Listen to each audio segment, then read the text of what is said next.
So I started doing the hard jobs, any casual work when I was in class 3.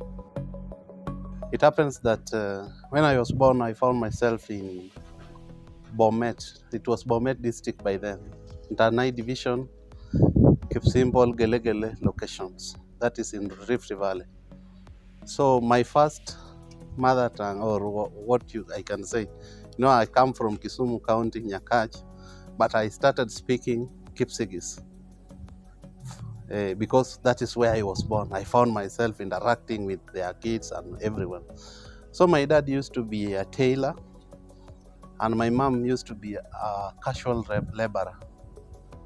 So I'm the ninth born in the family of 30. When I was in class 3, I was introduced to start weeding. We could weed. You go weed, then you increase the labor force. You get the pay you go use for your meal. I was so young to handle any money, but I was increasing the labor force in the families. So I used to weeding. In fact, the first manual job I started doing was to weed. Then the second one was digging a well. Third one was now digging a pit latrine. I remember falling in a 10-feet latrine when I was digging with my elder brother, our firstborn brother. Apparently, definitely they were not happy, but I found them there because being the ninth born, which means it was a usual thing happening in my family. I found my elder brothers were doing that, so I was also introduced to the same. So obviously, I knew very well that this is the way forward. I have to work hard so that I can survive. My primary education I started in early 90s, late 80s, I think 89, 90s there. Unfortunately, there was 1992 classes, multi-party election classes. So our house was set ablaze. Everything was burned in our house while we were in the school by then. So because we had learned the culture, we were left in the school. The rest of our younger sibling and my dad, they came back home and settled in Nyakach, then leaving us with nowhere to go. So there was by then he was an AP officer, now he's a senior chief there. He was an AP officer who took us now to support us. So we were staying with him because by then his firstborn was so young, was in, I think, nursery school. I had not started schooling, but he just accepted to stay with us. The two of us, my brother, me and the brother, the one I'm following. So we remained there. So now that is the full time where now I started working for my survival because you don't have a parent to give you a shop. You are living with someone new who is not your tribes. You have to work hard to please him so that you can get something to eat. I had no option. When you have no option, you will do the easiest one possible to make you survive. But I had, when I was in that, during that time, when I was in lower primary, there used to be education day. In education day, I used to see those who merited going to university, they used to be rewarded heavily. They were being given so many things, so many presents, to show that when you merit going to university, you are a special person in the society. So I was inspired by that. The fact that when I was in lower primary, I was seeing that those who have made it to university were being rewarded. And I knew very well that elimu ni akiba, bali akiba haiozi. So I never wanted to drop out of school to do manual work so full time.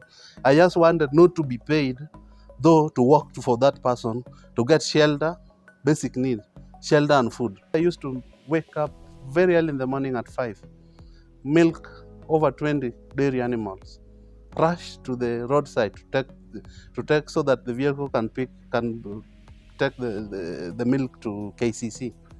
Then I come back, I prepare. By 6:30, you are needed in class. So I programmed my time.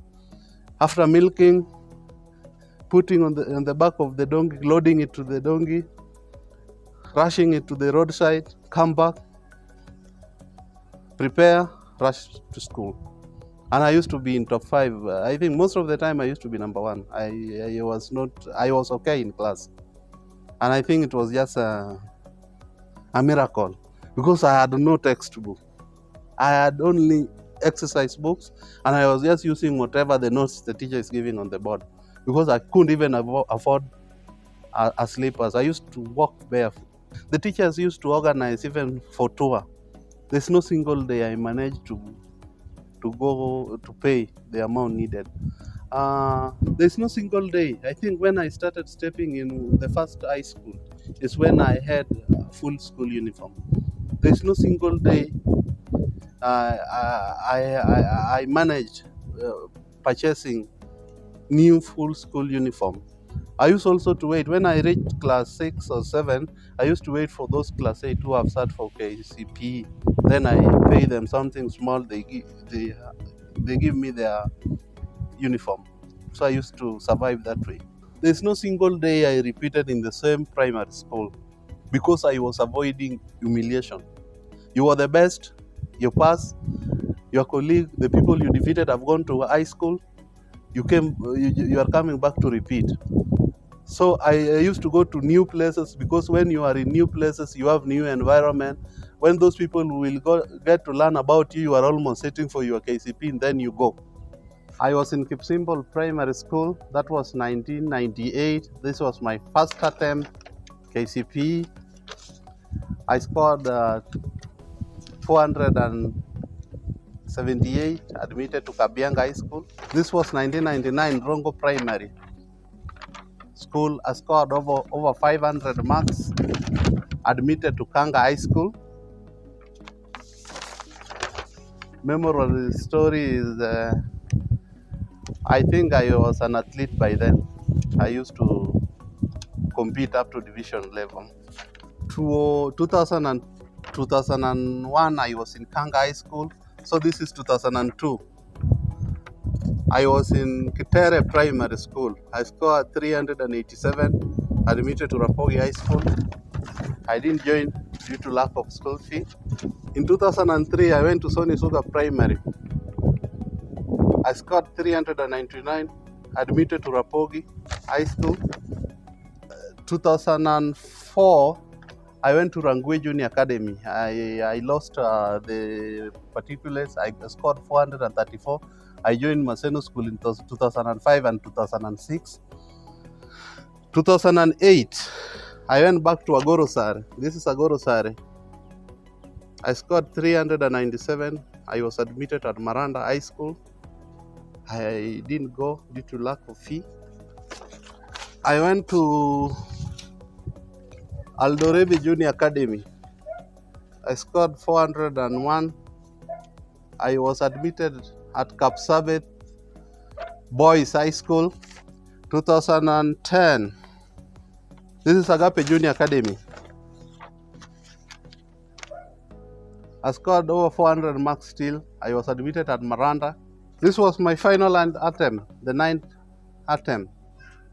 I went to Oriri Primary School, scored 434, admitted to Nairobi School, where Equity Bank, Wings to Fly, came to my rescue and supported me full-time scholarship up to Form 4, where I sat in KCSE in 2015. In the Nairobi School, I scored a B+ of 71 points. Then after that, I was admitted at Kenyatta University, pursuing a Bachelor of Public Policy and Administration. It is a clear story. I went through all that struggle. And after the first KCPE is when I had hard labor, because now I was to work to get my shelter and to get my support for food. I had nobody to reside in his home or his place. After that interview, I had a few hope, because when those two people from USA called me from diaspora, they cover the rent for that first month.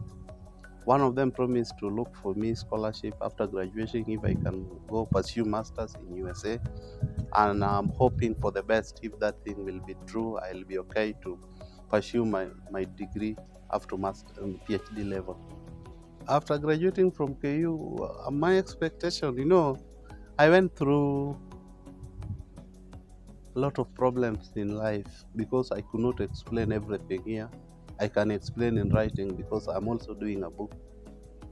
I don't expect a certain child to go through what I went through. So I'm looking forward to establish an NGO to support needy students. To support needy students, not only paying for them school fee, but taking care of their meal. Because when you support somebody, you pay fee and you are not taking care of his welfare, I don't think you have helped that person fully, because there are some also psychological problems orphans or poor people or needy students go through when they are at home. For them to be stable, I would want my organization to be fully funding the making the environment conducive for the student to learn, for the innovators to invent some new things in the market to eradicate poverty in the society.